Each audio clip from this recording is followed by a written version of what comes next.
Hey guys, welcome back to Baby Back Maniac. Today we are talking about how to trim spare ribs versus baby back ribs for smoking. Last month I put up a video talking about the differences between spare ribs versus baby back ribs, and this was the #1 question you guys had. So on the first part of this video, I'm gonna trim up some spare ribs, get those all ready to go as if we're gonna put them on the smoker, and then we're gonna come back and work with the baby back ribs. So there will be a table of contents below in the description box if you wanna check that out. If you wanna skip around, that's fine with me. Let's get started. So before we get started, there are a few things you're gonna need. You're gonna need a sharp knife, a dinner knife, a cutting board for grown-ups, a trash can, paper towels, and a steel set of...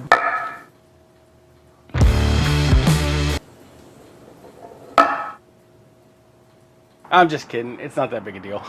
So these are untrimmed spare ribs, and these are what we call St. Louis cut.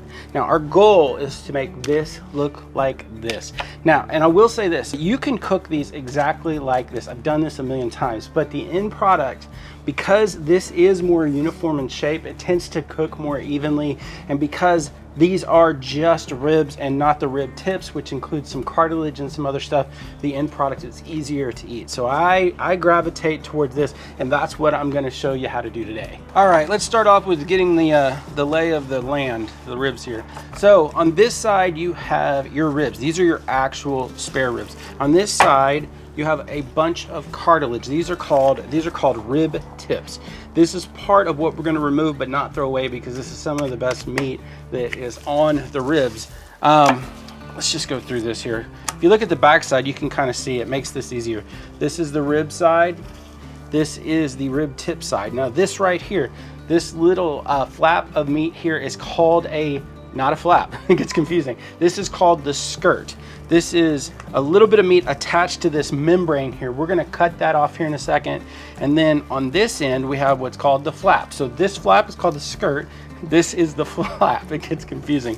Again, this is the rib tips. And then right here on the outside, we have the membrane. I'm gonna start right here with this skirt. So what I like to do, this is just a very thin piece of meat that is covered with the backside, on the backside with this membrane. So it's real easy to remove. You just kind of pull it up and then cut as close as you can to the bones, and that will come right off. Now the first time you do this, it's kind of I was joking earlier, but it's kind of intimidating, but after you do this a few times, you'll be able to do it super easy. You won't even think about it anymore. All right, now that we've got that removed, this is the only tricky part, right? We got to separate our rib tips, okay, from our ribs. Now, the thing to keep in mind is ribs don't bend. So if you pick these up and you start to bend them, you'll immediately see where the ribs end and the rib tips start. So all this cartilage and stuff, we're going to remove that.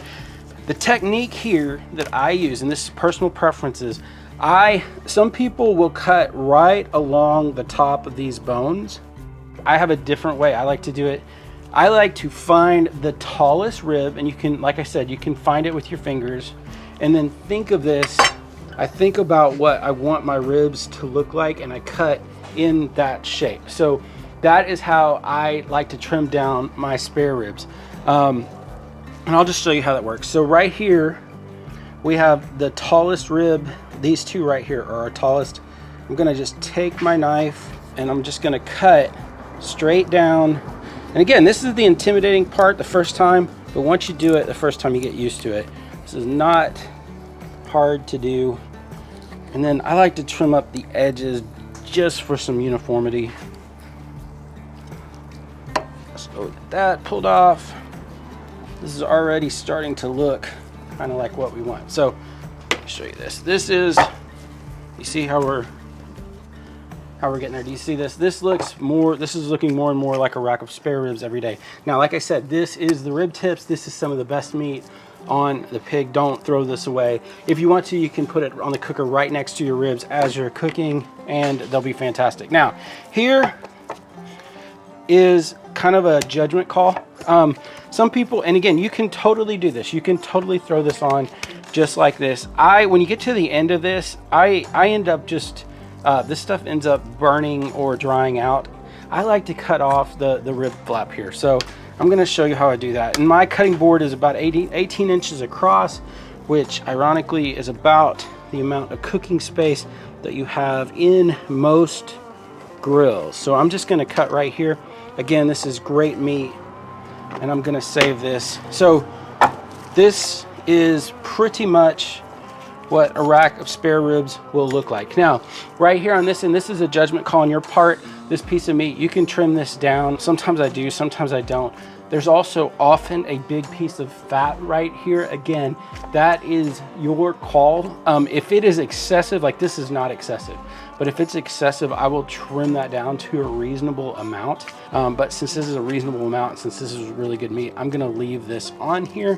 And this is how basically I will trim up my ribs if I'm going to smoke them. Now, the last step, again, this is something not everybody agrees on, but I am in the camp of removing the membrane. This is a piece of silver skin. We already cut off part of it whenever we removed the skirt. There's a lot of ways of handling this. Some people will score the back of this and it'll curl up while cooking. Restaurants do that a lot because basically it saves them time. I personally prefer to remove it. So the easiest way to do this is to take a dull kitchen knife and stick it between the bones.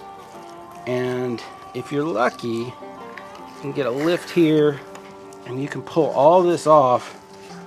I jinxed it. I shouldn't have even alluded to it. But if you're lucky, you can pull all this off in one pull. I got lucky. So that is how you prep spare ribs for cooking. Now remember, when you set it down in the smoker, it's gonna cook in whatever position you put it in. So what I will do is I will kind of shape these up, kind of like, you know, a piece of clay, and put it down on the grill in a way that I want it to finish out. I would normally cut off like a little flap like this kind of thing. I'd trim this up. You certainly don't have to, but like I said at the beginning, actually that was dumb. This is how I would do this. I would trim this off like that, and then I would go this way, trim it off from this direction. Anyways, you get the idea. You could drive yourself crazy. They don't have to be perfect, but that is how you trim up a rack of spare ribs for smoking.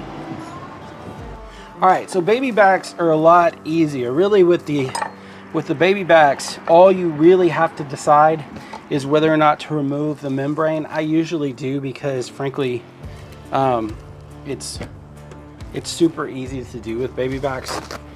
Typically, this will come off with one pull. I wasn't kidding. I kind of got lucky on the spare ribs. And if your spare ribs, if the membrane breaks whenever you're trimming off your spare ribs, you can just keep going. I mean, it's not a big deal. Sometimes people will get nervous about, did I do it wrong? No, that's just what happens. But with baby backs, if you can get a good handle on it, there is it almost never breaks. So, and that's really all you have to do to prep these. As far as baby back ribs, honestly, the meat packers have gotten, I feel like the machines are just not paying attention. So what you'll end up with is a whole lot of extra here on this end. And when I see that, I just cut it off. Because this meat right here is super thin on this end. I mean, it's like a piece of paper, and there's no point in messing with it. And then sometimes you'll end up with this big hunk of meat here on this end. That's your call if you want to trim it down. I don't trim that down because that's good meat right there. And I don't mind that. So that is how you trim baby back ribs for smoking. Now, what I am going to do is I'm going to dry brine these because I don't have to cook them till tomorrow. I actually have 7 racks of ribs I'm going to cook. So I'm going to dry brine those tonight, which basically means I'm going to pre-salt them. I'm going to let that absorb into the meat, and then I'm going to come back and hit them with my rub. Now, if you're going to dry brine, and I recommend you try it at least once, it really does affect the outcome. You need to make sure that you use a salt-free rub. So if you have one that you like, that's great. The one I'm going to use is this one. It's called Rocky's Rub. A friend of mine makes it. He named it after his dog, Rocky. So I'm going to use this. This is one of my favorites. I'll put a link to it below. Now, full disclosure, the guy that makes this does sponsor my channel, but he didn't sponsor this video. I just really like the rub. So I'm going to do that tomorrow morning right before I put them on the smoker. And even though this isn't a cooking video, I'll show you some footage of how that went.